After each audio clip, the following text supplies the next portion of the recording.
Hey, what's going on, guys? I'm going to talk to you today about what the ANC Youth League is doing in terms of supporting the Russian referendums that has angered many Ukrainians in South Africa, and I'm still 100% behind Ukraine. Now, let me explain what's going on. Okay, the Voice of America about 3 weeks or so ago said a lot of Ukrainians in South Africa are angry at the ANC Youth League, and rightfully so. Now, you have the ANC political party, you have the ANC Youth League, which is basically communist indoctrination, and you have the ANC Women's League. Now, the ANC Youth League has came out and supported the Russian referendums in the Donbass region. And Voice of America tried to reach out to them to ask them as to why they're doing that, but they didn't really say anything beyond saying they really didn't have much comment, and then also saying they stand with the oppressed peoples in the world, and that includes the Donbass region. They stand with the oppressed peoples in the Western Sahara and Palestine.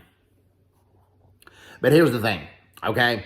When Russia has invaded the Donbass region back in 2014, when they invaded a lot of the areas that they still hold on to, when they held those elections, it said 100% of the population supported belonging to Russia, and that is not true. 100% of the population in any of those eastern Ukrainian regions does not support going to Russia. 100% is just an inaccurate number. And in 2014, a lot of the world was okay with Russia doing what they did because the majority of those people want to belong to Russia. But it's not 100%. And a lot of the pro-Ukrainian people in that area that wanted to stay with Ukraine were harassed by Russian soldiers. They were monitored by Russian soldiers. They were put under house arrest. And there was a lot of major infringement of civil liberties of the pro-Ukrainian people in that area. And that is why the world sided with Ukraine back in 2014. And now Putin is not stopping in eastern Ukraine. He's wanting to invade the whole country of Ukraine. You see those suicidal drone strikes that he's done in Kiev. So the Ukrainians in South Africa have a right to be angry at the ANC Youth League for this. The ANC Youth League has received an invitation from Moscow, and they're going to go over there and monitor the election process.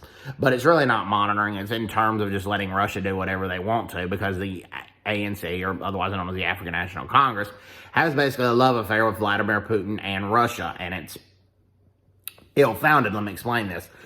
When the Soviet Union helped the African National Congress and a lot of anti-apartheid groups back in the 1970s and 1980s, one, Ukraine was part of the Soviet Union at that time.